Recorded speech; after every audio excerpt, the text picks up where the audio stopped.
everyone, I'm Ina. Today I will teach you how to check the supplier certification. You can focus on the following tips. Tips 1. Check the star rating and the established time of the company. Tip 2.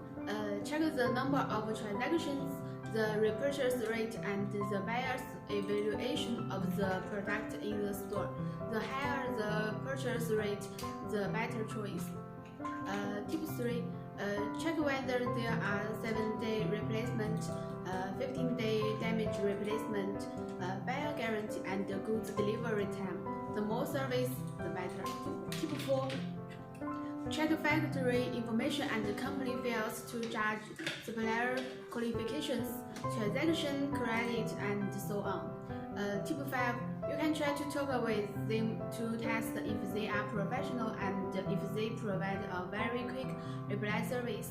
Okay, that's all for today. Thanks for watching. Follow us for more information. Goodbye, everyone.